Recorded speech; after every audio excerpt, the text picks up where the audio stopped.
रीवा जिले में तहसीलदारों और नायब तहसीलदारों का आंदोलन अब और जोर पकड़ चुका है। इस आंदोलन को संयुक्त किसान मोर्चा और पटवारी संघ का समर्थन मिलने से सरकार पर दबाव और बढ़ गया है।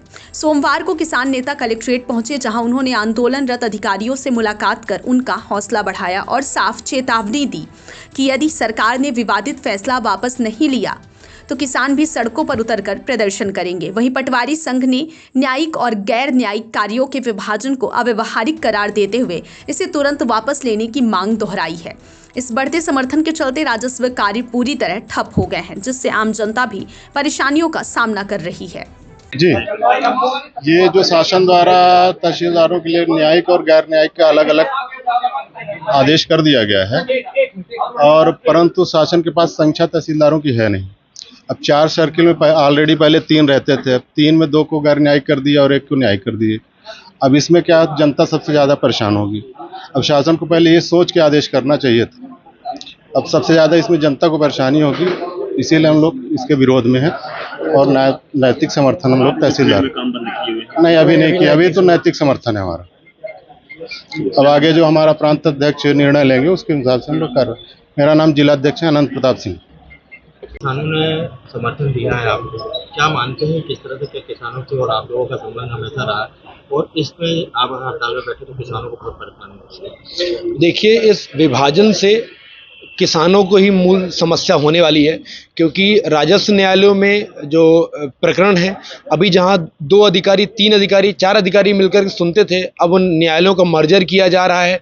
जो पहले टप्पा कार्यालय चलते थे उनका भी मर्जर किया जा रहा है।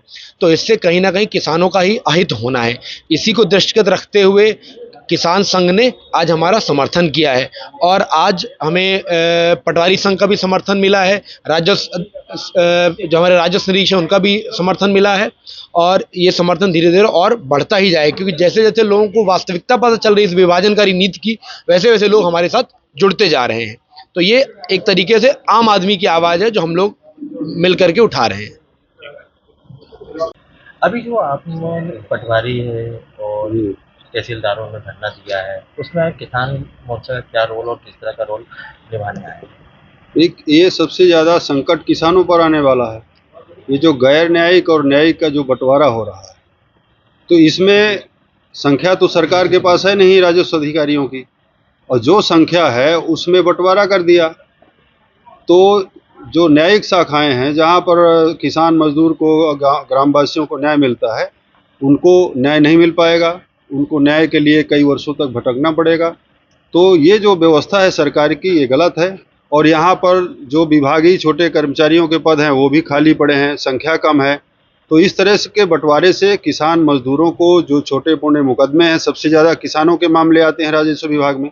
तो सबसे बड़ा संकट ये है कि जब आप बंटवारा कर देंगे तो उनको समय से न्याय नहीं मिल पाएगा और अधिकारी काम नहीं कर पाएंगे, उनके मामले नहीं निपटा पाएंगे। तो ये जो सरकार ये आदेश लाई, कानून लाई, इसको सरकार वापस करे। हम राजस्व विभाग के अधिकारियों के साथ हैं। आगे भी जो बड़ा मूवमेंट आंदोलन होगा उसमें भी हम लोग पूरी तरह से सहभागिता करेंगे, और लंगर भी लगाना होगा तो किसान उस आंदोलन में लंगर भी लगाएगा।